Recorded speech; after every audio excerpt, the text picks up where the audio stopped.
All right, everyone.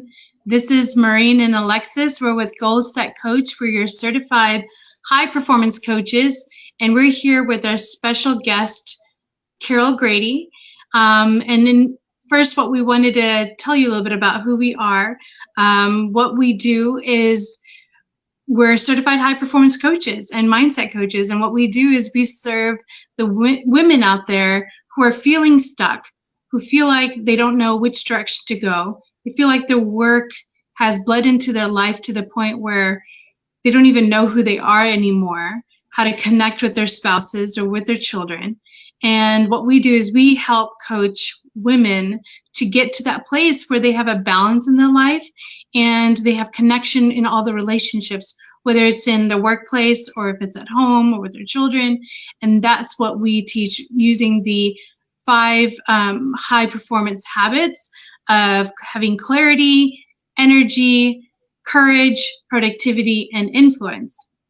And a little bit about myself is I'm here in Atlanta, Georgia, and I've been a business consultant for Kraft Heinz for many years, still doing that on the side. And I'm here with Alexis, who's amazing. She's here from Toronto. And Alexis, would you like to introduce yourself? Yeah, absolutely. So my name is Alexis Lenahan.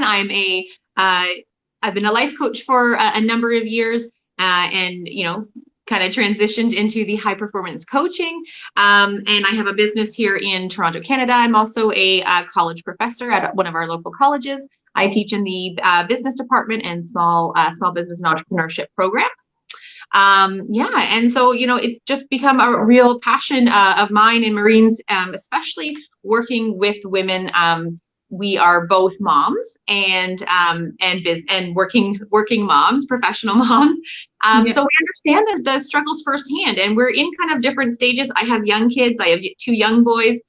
Mehreen has 2 teenage girls. So we're in a little bit of a different stage, but we have different struggles, but we have struggles nonetheless. So, we've kind of found each other, and we want to be able to share our insights and the insights and perspectives and experiences of other successful women that we meet, because I think we can all learn from each other. And and so I'm super excited to have this conversation today.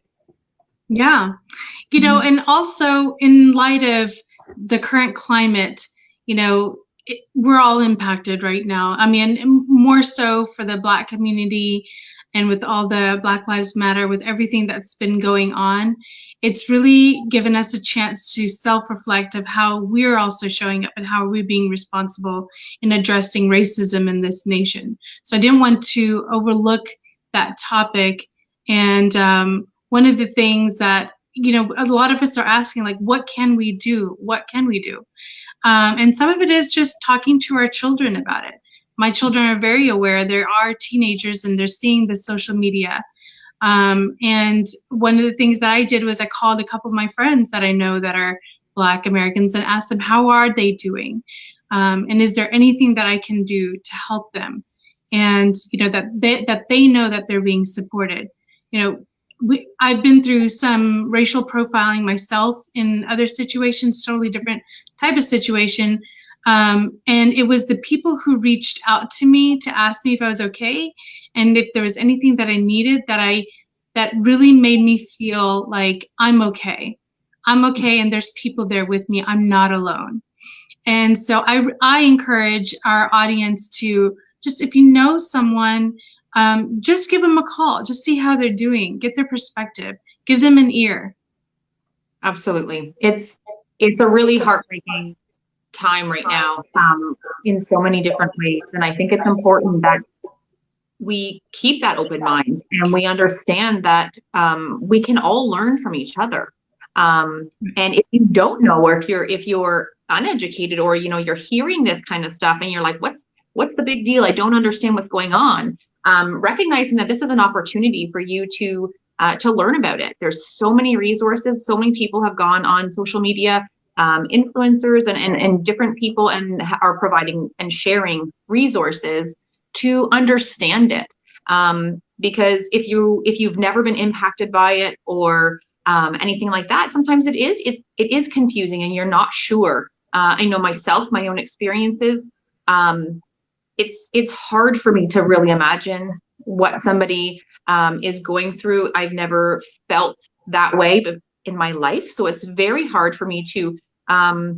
I can't say that I understand, but I know that I would never want to feel that way, and I'm doing everything that I can to educate myself. I have 2 young boys that are going to become 2 young men, and I'm doing everything I can to educate them. And I think that's where it starts. Anyways, that's my take on it. You know, it starts with us.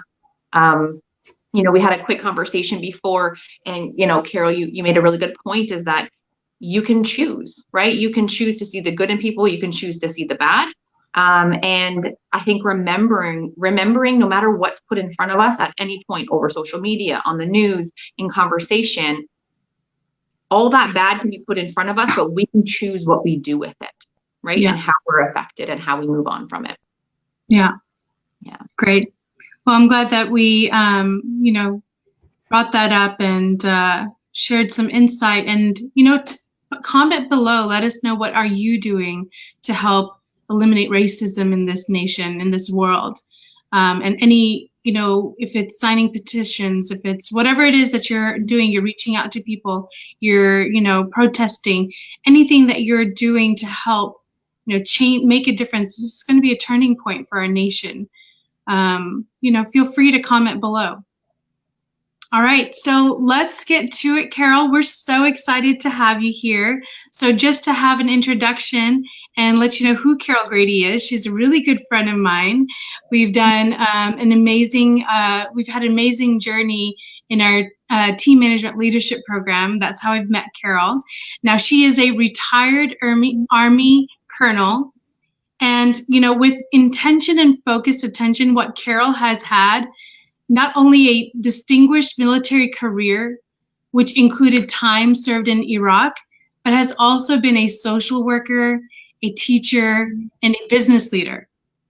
And Carol has led and inspired and taught both military, personal, civilians, and she, through her sharing her insights and experience with others, that's how she's become really passionate in her life and showing passion in how to inspire others. And she's also doing speaking engagements, and you have a book coming up as well. So I'd like for you to share that as well. And she hopes to assist and inform other ambitious women who strive to forge their own paths and achieve a lifetime of energy, education, and high performance. And when Carol is not volunteering at local hospitals, churches, and shelters, or working on her current project, Carol focuses on a continued personal growth and relationship while she resides in Augusta, Georgia, with her husband, Jim, and their 5 wonderful children and 5 amazing children. And today, the topic today is From Overachiever to High Performer, a Life's Reflection. We are so excited to have you here, Carol. Thank you so much, Mehreen. I am really happy to be here, and I love what you're doing, what you and Alexis are doing with this whole program and reaching out to women, because I remember those mid-level years where, you know, you're reacting and you're trying to find the time to get control over everything you're reacting to. And I remember how difficult it was. And if I can share any of what I learned over the years with you, I would be glad to. Yeah. No, tell us a little bit briefly about, you know, your life story in high performance. What we are teaching, what we coach our clients with is we hone in on the principles, as I shared with you earlier, is the clarity, energy, clarity, energy, courage, productivity, and influence. And, you know, I'd love to get insight from you, like where had that come into play for you? Where could we also, you know, apply that in our lives now? So, yeah. Well, the first thing that came to mind was the whole idea of clarity. And I can't say when I first joined the Army, oh yeah, this is what I'm going to do for the rest of my life. But once I got there, I just knew that was where I belonged. And I think when you're looking at balance and you're looking at clarity in your life, it's easier, I believe, to make good decisions for balance on the big things. Like when I first joined the Army, I was contemplating, I had just gone through the testing and interview for FBI special agent. And so I was weighing FBI against the active duty Army and trying to figure out what to do, and realized that the Army had post housing. So my children would always be close to me when I was working. And either job, both jobs would require me to work long hours. It wouldn't be an 8-hour day. It would be a career.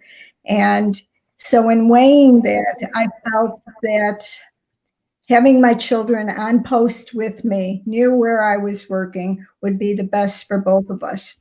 The things and the areas that I lost that balance and that clarity was in the little things, coming home from work tired, and I want to just lay on the couch and watch some mindless TV show, but my daughter wants to go shopping for a new pair of jeans, and how do you weigh those decisions, and how do you bring balance to that? And that's something that I think is harder to struggle with and harder to work out. And some of the tools that you're giving your class, I think, will really, really help with that, because there is no right answer. And it's almost a moment by moment decision for each of those things. So if you were to look back, or you're talking to yourself 30 years ago, what would you tell yourself? I thought about that, and I think I would just tell myself, stop, take a breath. The whole idea of energy. What energy do you bring into the room? It was easy to do at work. I was excited about the projects. I was excited about the people I was working with. So it was easy to bring that energy in. Where I lacked that purpose was coming home. I didn't take the time to go into the energy of, wow, I'm going to see my kids and I haven't seen them all day. And I want to let them know how happy I am to see them. What normally happened is I walked in and the first thing I noticed was a jacket on the floor and the mess in the kitchen. And I started on that without taking the time to bring myself back to home and family when I came home from work. And that's one thing that's just one thing that I would, if I could go back, I would pay more attention to that transfer from work to home environment, and bring that love that I have for my kids in with me when I walk in the door. I think that's so great, Carol, because that's something I think so many people can relate to, especially if you're in that 9-to-5 job, where oftentimes, because that, during the day, work and your work colleagues and maybe your clients or your customers get the best of us, get all of that energy because we've, maybe hopefully had a restful sleep. We're up, we're excited about things.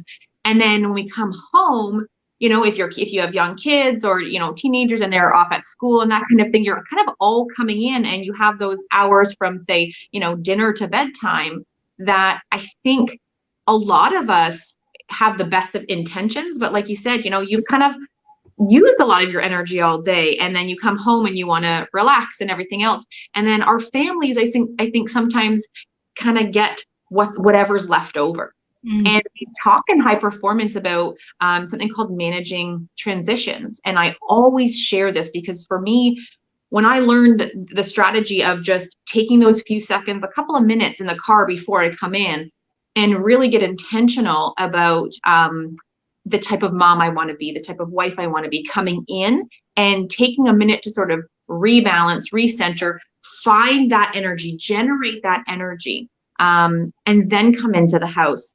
It's something I've been doing for the last year or so. And I'm so grateful for this conversation, because it just reinforced to me doing those things. If that's the one thing that you picked up, 30, 40 years later, it is something that if you don't take the time now, it might very well be something that I, regret, if you want to use that word, or wish I did differently.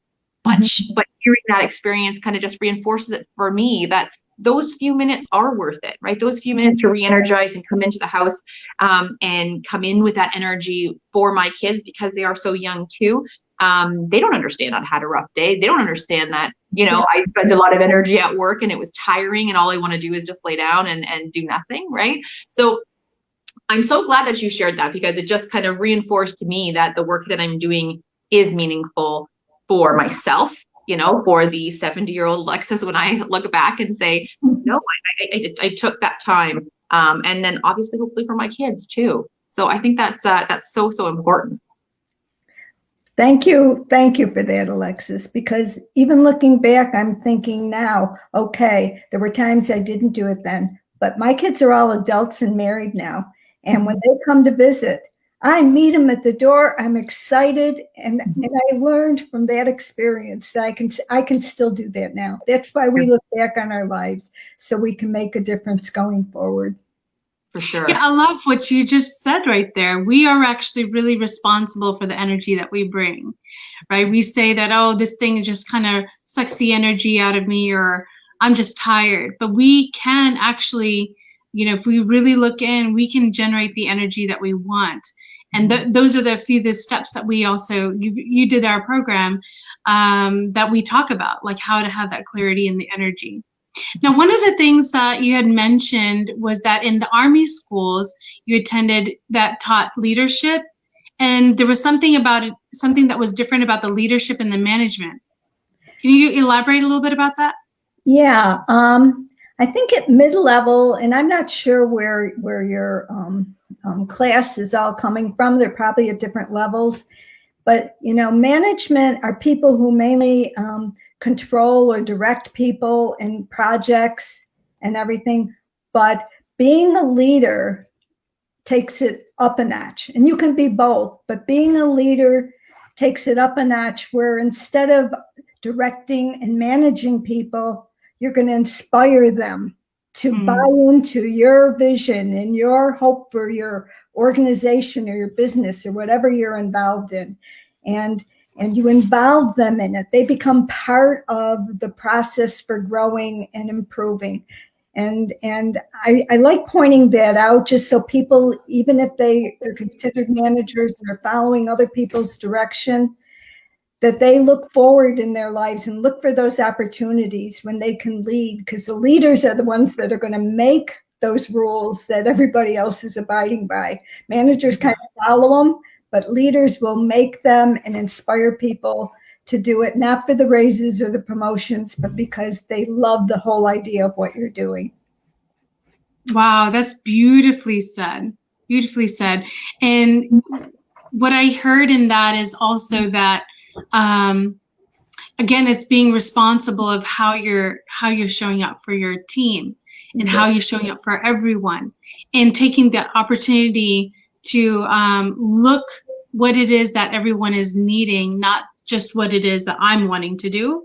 It's not an I agenda. It's more of, this team has chosen me to be their leader, or I'm going to lead this group. So what is it that they need? What is it that's missing for them that we can tap into? And it's not necessarily, like you were saying, it's not necessarily has to be all done from here, but touch, moving, and inspiring others to take it on, right? Sometimes they just need that little push. Yes. And that you can be that person. That's what leadership is about. I love it. Yeah. Exactly. So we also, you talked about the struggles between the work and the family, and how the energy was impacting all that. Was there anything in that discussion that, when you were talking about the energy, that you wanted to elaborate some more on? Because it was in the program, when you were going through it, that we talked about also, and help me out, Alexis, about the energy. I'm lost for words right now. I lost my train of thought. For sure. Like in terms of generating your energy, and I think that, I cannot obviously personally relate to, I was never involved in any kind of military, but I would imagine that there would be a lot of stressful situations, more so than just say meeting a deadline or missing a deadline or not getting on the Zoom call in time. I'd imagine there would be pretty significant challenges and stress at a very kind of high level. How did you, do you have anything kind of you can share? How would you sort of manage your energy in those types of situations? Because I think that takes it to the sort of that next level of stress and I don't want to say negativity, but just maybe just higher anxiety. How did you find, what worked for you, or how did you cope in those really, really challenging situations in terms of managing your energy and sort of staying? One of the things that was important for me when I started becoming overwhelmed by my environment or what was on my plate or the importance of what we were doing was to bring it back to people. And when I focused on people instead of all of that other stuff going on in my head and all of the other stuff going on around me, and like I said, I was in a war zone, and we were over there and never knew when we were going to get bombed, or walking around with body armor all the time with our helmets on. And when I focused on the people, that's where I was able to get my energy, and that's where I was able to reach out to them and support them and help them deal with what they were dealing with. They were looking to me for guidance on, what do I do here? What do I do with all these feelings and this fear and this anguish? And focusing on them helped me. I know I told you the story and I really love it. We were over in Iraq. I want you to share that story and how you turned that fear and everything and brought in courage. Yeah, go ahead. Well, we were over there, and I felt that the people needed to be inspired to know what they were doing was important. They needed to have their self-worth and their reason for putting themselves in this situation that was, far from home, in a land that they didn't know, in horrible circumstances, as far as what we were able to get for food and how we lived and the whole Iraq environment. And I wanted to help them reclaim that pride in what they were doing. And one of the things I did is we started a monthly get together where I would ask each of my section leaders to give me names of people that needed to be specially recognized for something they did above and beyond the ordinary during the course of the month. And then we started adding people's birthdays onto that. And then I called the dining facility and had them bring a birthday cake, and we had a birthday cake and sang happy birthday to the people and acknowledged the ones who had done something great. And we started forming a family where we could depend on each other. We had that time every month that we could look forward to, where we could kind of de-stress and just be together as community. That's amazing.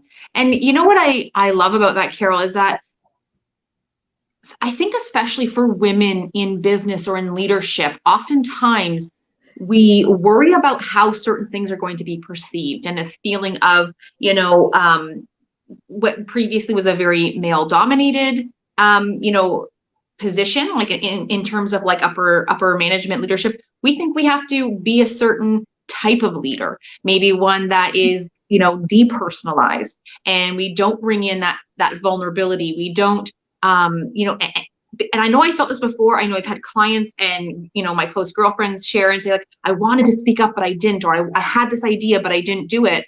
And I think, it fits perfectly into the courage, because I can't imagine an army celebrating birthdays every, you know what I mean? And having a birthday cake every month, but as you're talking about it, I can see how, people are important to you, and, with your success, the success that you've had, I think that's one of the major things that allowed for that, right? To create that family that you mentioned, that team that trusts everybody. But I think it's easy to say there's no place for celebration, or there's no place for singing, or whatever it is in that kind of environment. And it takes courage to be the type of leader that you want to be, to really let your own identity as a leader be seen, and not feel like you just have to follow status quo, because status quo isn't always the right thing, right? Just because everyone's doing it doesn't mean it's the right way or the only way to do things. So I absolutely love that story. And you shared it with us before, and I I really took it to heart myself. I'm not the most, I think I do typically act, with courage. I don't really care what other people think, but I have had that feeling in the beginning of my career, not wanting to do or say things. And I think that will resonate with a lot of women in leadership roles. So I really thank you for sharing that story. Oh, thank you so much for bringing out that aspect of it, because I think each of us, so many times women feel like they need to behave like a man in order to compete with a man or to be out there and doing a man's job.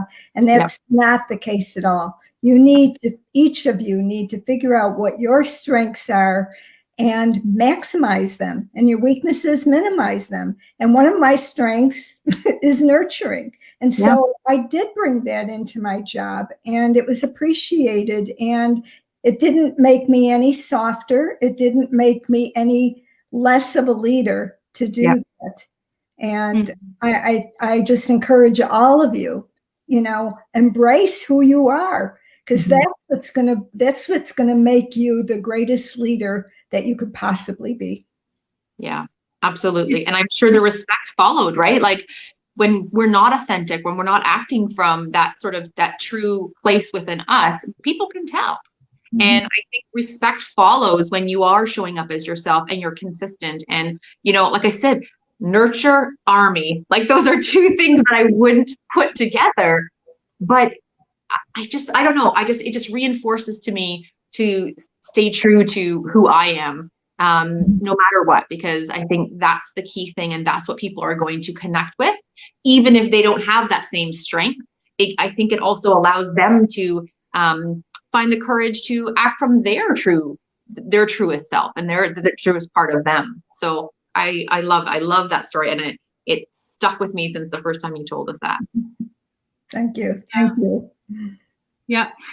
I wanted to transition us into the striving with productivity. How, with balancing life and making sure that you stay productive at home and at work, what steps, Carol, did you take in your life to make sure that was there for you and your family and in your workplace? I think I'll start with work. And I think the biggest thing for me at work was to trust my subordinates. And trust, they say we learned one of the things that a great leader does is train their follow-on successor. And so as a leader, I wanted to train the people around me that worked for me to fill in when I'm not there, because that way there's never any lag in productivity. There's never going to be an absence. Well, the leader wasn't here, so this didn't get done. Other people are going to be able to step in and do it. And I also like the idea of them learning each other's jobs, because that rounds them out even more as individuals, and they can fill in for each other. So there's never any gaps there at work. So I think that trusting your subordinates is going to increase your productivity. It's just automatically going to do it. And they're the ones that make you as a leader look good, is your subordinates. So, it's just trusting them to do that. And then at home, as far as productivity, I found that, as moms, as parents, we want to give our kids everything. And it's so hard to resist the temptation to just make it easy for them to have everything they want. And I found that anytime I told my kids, no, I'm not going to give you the money for that, because of watching me, I think, is where they got it. They went out and they found a way to do it. They put an ad in the paper. Hey, I'll wash your car. I'll do your yard work, whatever, They found another way around it. And I'm so proud of them, because they learned early on. They had successes and they had failures, but they learned. And they created their own productivity. And it was only through me having the strength to say no. Yeah, no, and I love what you said there about, sometimes we want our kids to have everything and we want to make it easy for them. We don't want to see them struggle. But what we're doing is injustice for them by not, they need to learn from their mistakes. They need to learn what it is. Because right now, in this instant world where you get food delivered to your door. Everything is almost just handed to you, right? In a silver platter all the time. And they're just like, why can't I just get a job? You got to go and work for it. Why can't I just get a promotion? You've got to ask for it. You've got to prove yourself for it. So it's a totally different time. And I love what you shared there. It's like sometimes we have to say no and teach our kids to, find creative ways, creative and legal ways to produce whatever it is that they want to, whatever they want to achieve for themselves. And when you talked about at work, I loved what you said about teaching your subordinates around you what it is that you do, so that when you step away, everything still works seamlessly. And I'm such a big advocate for that, because I see it in the corporate world. Well, people will withhold, like they will not share, like, why do you want to know more about this? This is mine. And what we talk about in our coaching program, it's having that scarcity mindset. What you want to do is the more, once you've achieved something, you want to share it with others, right? They say knowledge is power, but knowledge is only power if you're going to share it, right? And really use it, right? And then once you get to that level, it helps you get to the even next level from there.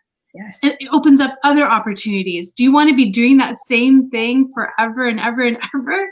Or do you want to have other people take it on? They might even do it better. But do you not believe in yourself? Like, believe in yourself that you can find something next to move on to. And that's what you were an example of with your team. And I love that. Thank you. Oh, yeah. Now, you recreated that perfectly. You did what? I said you recreated that perfectly. Oh, thank you.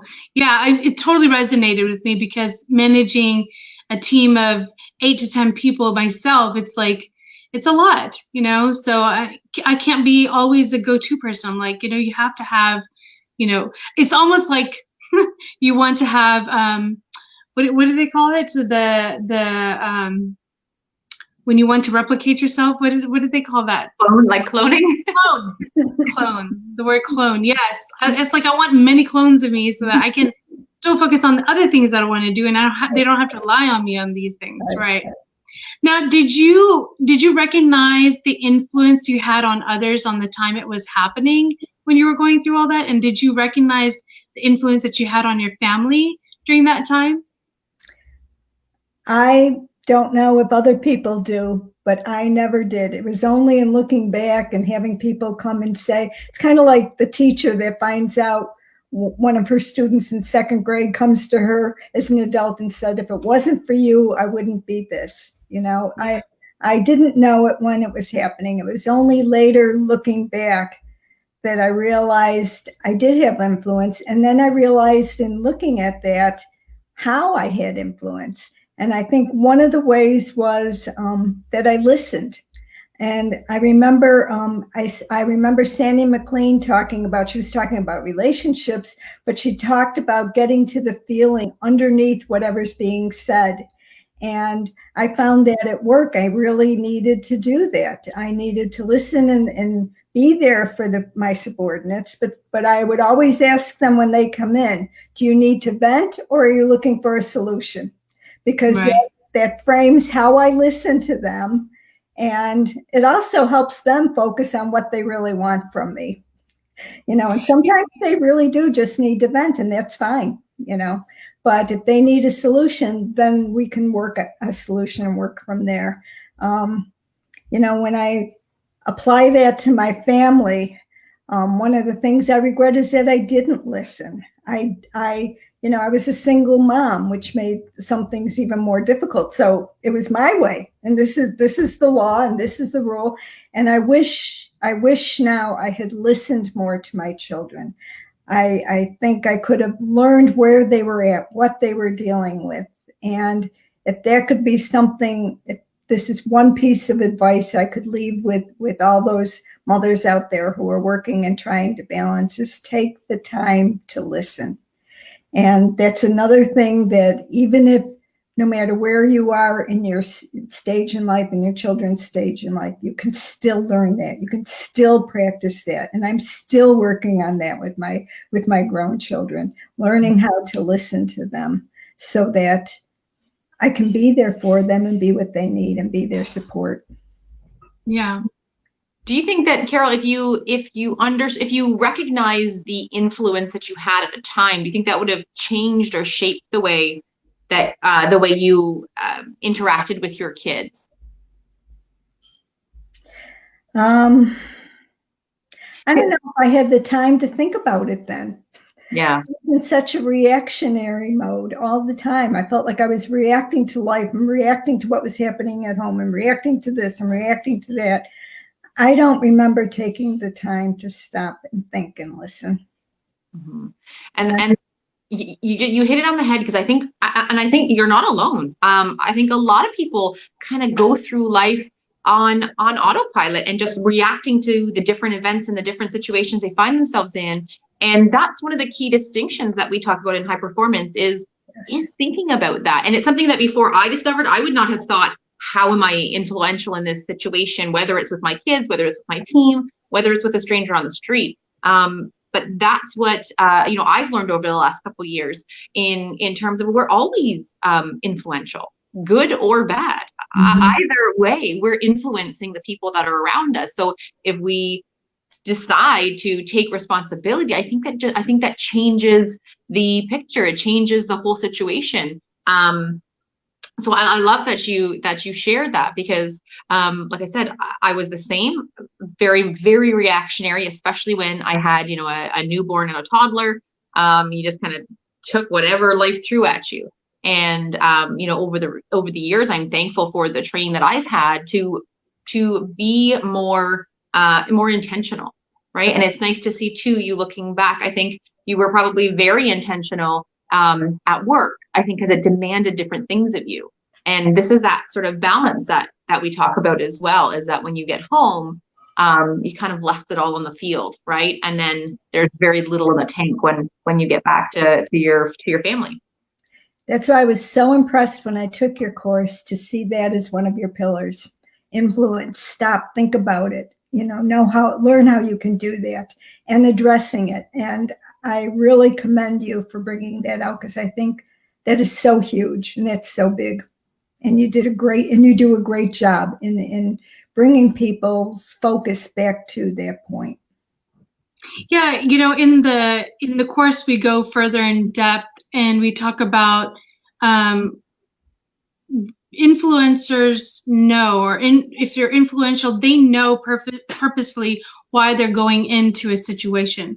They have total intention in what they're saying and what story they're bringing in, Mm-hmm. So they're very clear on what it is that they want to leave that space looking like whatever situation, how they're leaving the meeting, how they're leaving, their family, how they're going to, come into the dinner. They're very, very intentional. And that's where, influence is really, really important in anyone's life, so, I'll give you a story that had happened between my husband and I, and it's a very simple thing, but it shifted so much between us. And what happened was I actually listened. What happened was it was on a Sunday, and I took a call, and we were supposed to be going to our Sunday class, and as a family, and I thought, okay, I can take a call while I'm getting ready. What I didn't do is I didn't communicate to my husband that I'm going to be taking this call. And so he didn't make sure that the kids are up, and that was supposed to be my responsibility, blah, blah, blah, all this stuff. So I come down, I'm like, I'm ready to go. I just took care of myself, and he's like, what do you mean you're ready to go? The kids aren't even up, blah, blah, blah, all this stuff. And he's so upset. And normally I would have been like, why didn't you wake them up? Why are you waiting for me? And what I saw, when I heard him, was that he was frustrated that I took a action without conversing with him.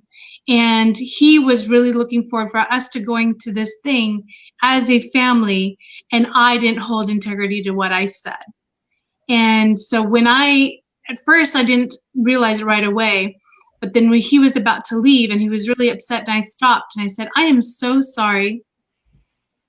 You were really looking forward to this. I made a call and I should have communicated that to you. I didn't. And I realized that this is really important to you and I didn't do, anything about it. And that made him stop right there. Because normally it would have been that Sunday was done and over with. He would have just probably gone and done his thing for the rest of the day, whatever.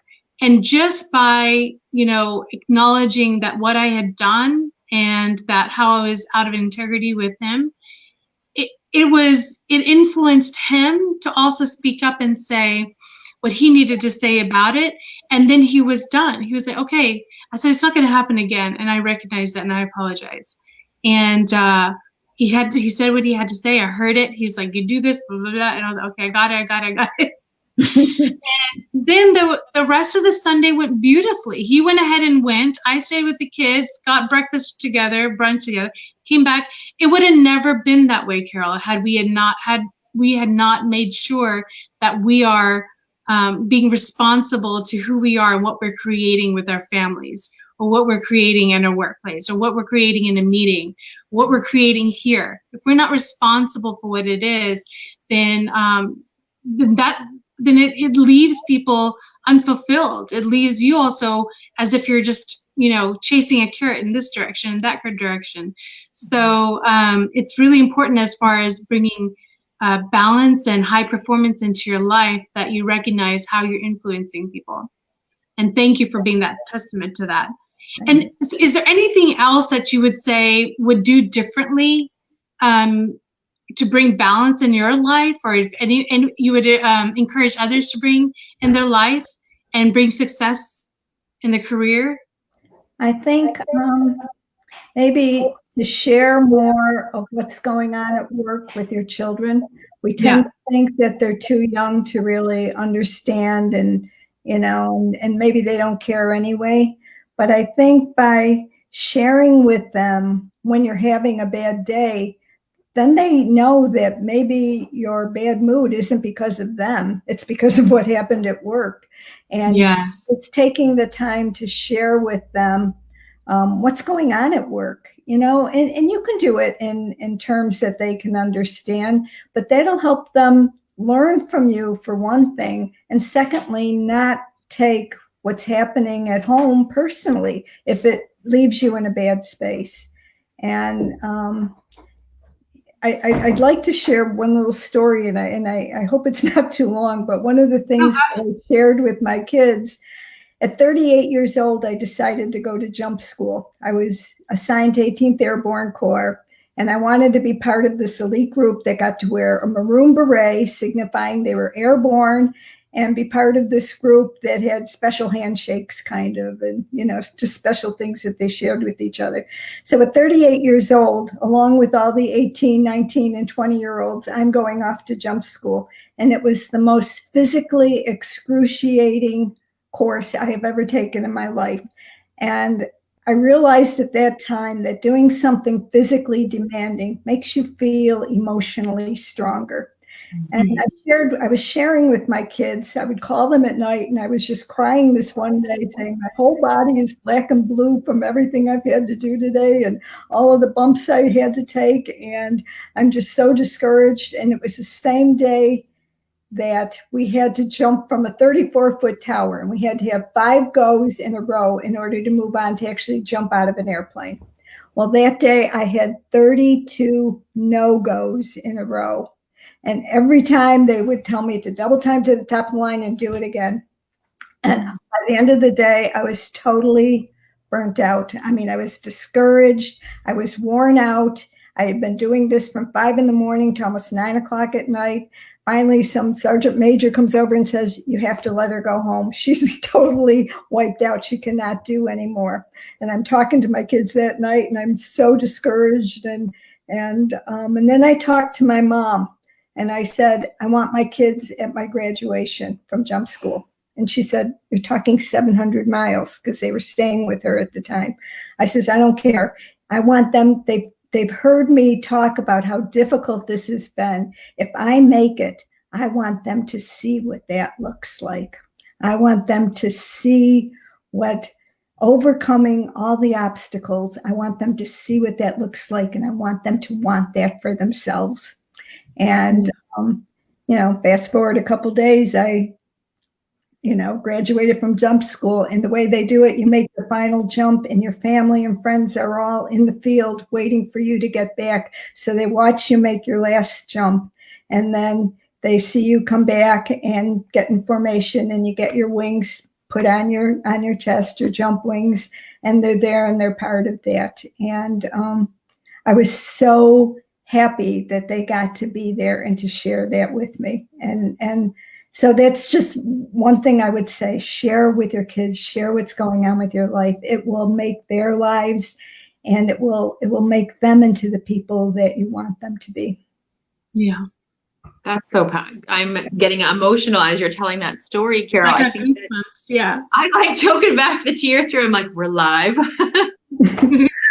But you know what? I think that is so amazing. And I think, Carol, that story has just sort of affected me so deeply in that, like, I am forever changed by that, because I think so often, and I think this is true for so many people, we have these goals, we have these, we say, when we get here, this is when I'll be happy. When we get here, this is when I will, share with my kids, or they'll see this, or this is when I consider myself a success. And I think it's the journey that is the real success. It's those 32 jumps that you had to make in a row. That's success. Do you know what I mean? And I think waiting, we just keep, whenever we set a goal and achieve it, I feel like we just then push that marker further out. Yes. And we never take the time to appreciate it. But by you sharing that journey with your kids, I bet you they were probably so proud of you. And I feel like that was probably, that story came to mind. So it's one of those highlights of your life that, it's not just that graduation day, it was everything that led up to it. And they were with you on that journey. And I feel myself, sometimes I do that. I lock myself in the office. I go to work. They know mommy's on a call. They don't know what it's about. They don't know who I'm working with, what I'm doing, how it's helping other people. And my boys are just turned 3 the other day and 6, but for sure with my 6-year-old, I can share with him in a way that he'd understand what mommy's job is, and makes it, when he wants me to watch a show with him, it makes them understand a little bit more, sort of, and learn, right? And be influenced by it, as opposed to just being locked away in the office and they just know mommy's on a call or mommy's working, and not sharing that. So that really affected me right now, Carol. So thank you so much for sharing that story. And I'm 38 right now, and I can't imagine jumping and doing all of that at my age right now. So bravo to you, my goodness, wow. You're a strong woman. Thank you, Alexis. You always amaze me, Carol. You're just amazing. Is there any other final words that you would have for us, Carol? No, I just want to commend both of you on what you're doing and how you're out there helping people to achieve this balance that is so important in our lives. We want to look back on our lives at a good career, and also on the family we raised and how they turned out, and share their joy with them. And you're helping them get into a space where they can fully step into that life and do that. And I admire you both so much for your work and what you're doing. Thank you so much, Carol. That really means a lot coming from you. Really, it does. Now, you didn't mention, there is one thing I'm going to bring up, but that you didn't mention was about the book that you're writing, because I would love to share that with our audience once it's ready. Do you want to give us a small synopsis or brief of it, what it's about? Mainly, I started out wanting to write about my military career, so my children would know what I would do, what I was doing when I wasn't at home, and why they had to keep packing up and moving and leaving their friends and starting a new school.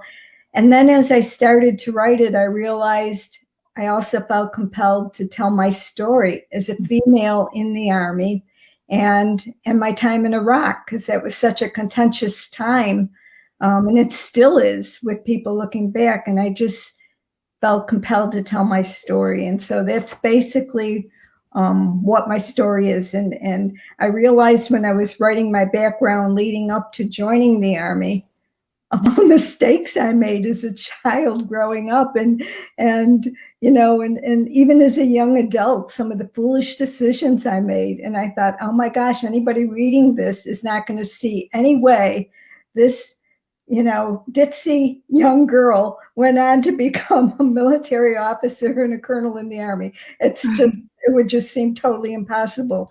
And I wanted, by telling my story, to let other people know who think that it's beyond their realm of capability, that if I did that, considering my background, anybody can do it. And talking about how the tools that my family gave me growing up really helped me to do that.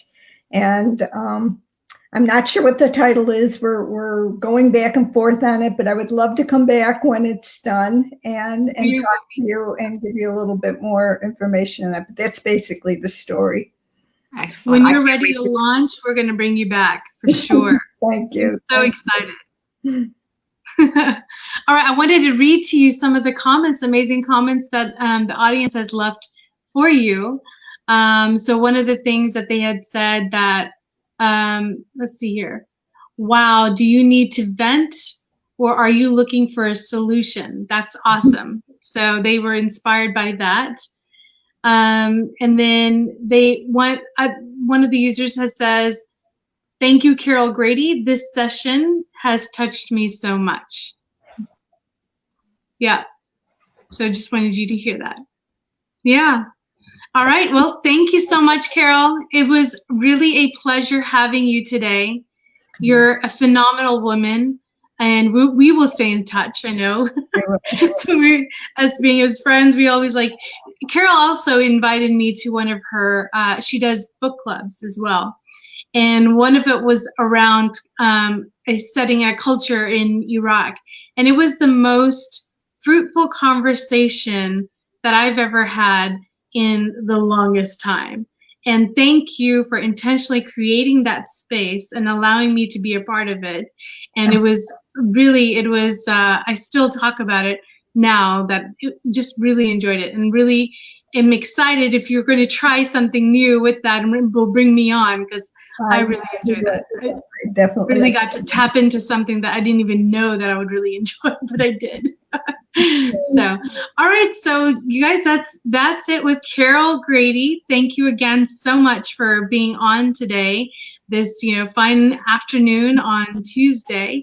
And what I wanted to leave the rest of the audience with is, think about what we teach in high performance is, think about in your future self 10 years from now, 5 years from now, 10 years now, 20, 30 years from now. What is it that they would be telling you today to get done?